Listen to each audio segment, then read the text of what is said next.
अब लोकसभा चुनाव के लिए कांग्रेस ने अपने उम्मीदवारों की पहली लिस्ट जारी कर दी है। कांग्रेस ने पहली लिस्ट में 39 उम्मीदवारों के नामों का ऐलान किया है, जिसमें राहुल गांधी और छत्तीसगढ़ के पूर्व सीएम भूपेश बघेल का नाम भी शामिल है। हालांकि पहली लिस्ट में ना तो प्रियंका गांधी का नाम आया है और ना ही अमेठी सीट की कोई चर्चा हुई है। मतलब अमेठी सीट को लेकर अभी भी सस्पेंस बरकरार रखा गया है।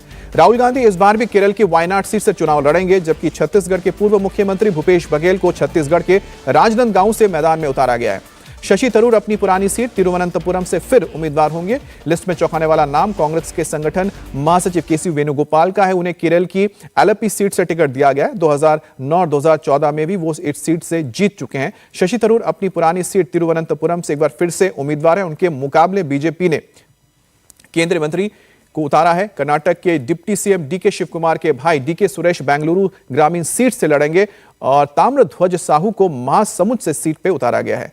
अब कांग्रेस ने जिन 39 सीटों का नाम ऐलान किया है, उसमें सबसे ज्यादा 16 सीट केरल से हैं। केरल में लोकसभा की 20 सीटें हैं, जिसमें से 16 के लिए नामों का ऐलान हो चुका है। इसके अलावा कर्नाटक की 28 में से 7, छत्तीसगढ़ में भी 11 में से 6 सीटों का ऐलान हुआ है। तेलंगाना की 17 में से 4 सीटों का ऐलान किया गया है। इसके अलावा मेघालय की सभी 2 सीटों के लिए उम्मीदवारों के नाम का ऐलान कर दिया गया है। 2019 में कांग्रेस ने मेघालय में 1 सीट जीती थी। Now, Central Election Committee of Congress has selected 39 candidates, first list of the candidates. We are announcing 39 candidates today, in which included former Congress President Rahul Gandhi's name is there, former Chhattisgarh Chief Minister Bhupesh Baghel ji's name is there. और मोदी की guarantee के खिलाफ राहुल की न्याय यात्रा जारी है, तो इस बार टक्कर दक्षिण में भी दिलचस्प होने जा रही है। तिरुवनंतपुरम सीट से शशि थरूर की टक्कर केंद्रीय मंत्री राजीव चंद्रशेखर दे रहे हैं। राजीव चंद्रशेखर का कहना है कि इस बार मोदी हैट्रिक लगाने जा रहे हैं।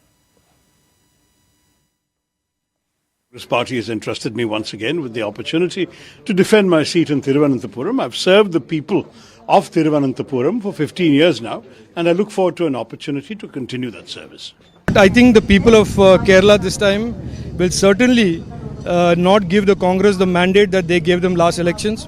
Last election they had created an aura and a perception about what was going to happen in 2019, and the people of India want a third term for Narendra Modi ji, and I am very confident the people of Kerala will vote very clearly to strengthen Prime Minister Narendra Modi ji's hand.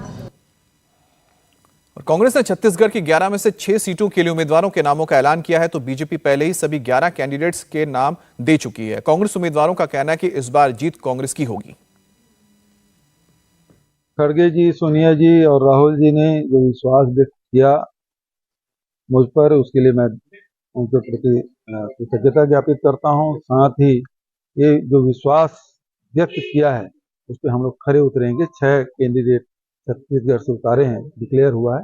मैं समझता हूँ कि बहुत अच्छा candidate declare हुआ है। जिस तरह से रहती है उसी तरह से रहेगी। मैं भी एक आम महिला हूँ, लड़ूंगी अपने क्षेत्र में जो मैंने किया है उसके उस पर, जो मेरे पिछली सरकार ने किया है उसके ऊपर में, और जो हम लोगों ने विकास किया है देश का, अपने क्षेत्र का, जो हमारी कांग्रेस सरकार ने किया है उसके ऊपर मैं लड़ूंगी। लोकतंत्र है, लोकतंत्र और प्रजातंत्र में प्रजा मालिक है।